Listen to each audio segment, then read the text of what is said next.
සරල සූත්‍රයක උක්තය මාරු කිරීම ආදිය කොහොමද කරන්න කියලා මෙන්න මේ ගණන ඔබට කලින් මම විහිදලා පෙන්නලා තියෙනවා.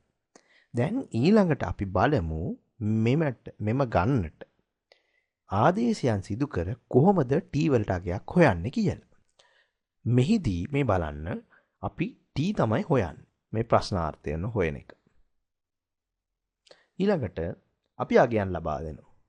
v වලට ලබා දෙනවා 60ක්. u වලට 10ක්. a වලට 5ක්. දැන් එයා ආදේශ කරනවා. මෙන්න මේ ආකාරයට තමයි අපි ආදේශ කරන්නේ. t තමයි හොයන්න ඕන පදය. අපි v වලට දෙන්නේ 60. u වලට 10. මේ විදිහට. ඊළඟට a වලට 5 ලබා දෙනවා.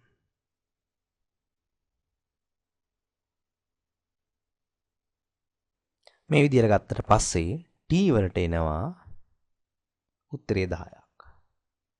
මෙම ගණන විසඳීමේදී ඔබට පේනවා v සමාන u ධන at වල අප ප්‍රථමයෙන් u ඉවත් කරනවා. ඉන්පසුව මේ ආකාරයට විසඳගෙන යනවා. ඊට පස්සේ මේ u ඉවත් කිරීමේ කොටස. ඊළඟට අපි a ඉවත් කරනවා. a ඉවත් කරන්නේ කොහොමද? මෙන්න මේ ආකාරයට. ඒ වලින් බෙදාගෙන යනවා දෙපසම.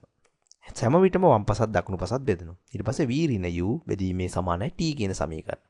ඊළඟට මේ t වලට අගයක් සෙවීම තමයි අපි කරේ. එහිදී මේ සෑම දෙයකම මම මේ පෙන්නන තරු ලකුණු දාන තැන් වලට අගයන් ලබා දෙනවා. කියන්නේ දන්නා පදයන්. ඒකට අගයන් ලබා දීලා ඒ අගයන් මේ 60 10 5 දීලා t වලට අපි අගයක් හොයාගන්නවා. මේ විදිහට තමයි මේව ගණන් සාදන්නේ.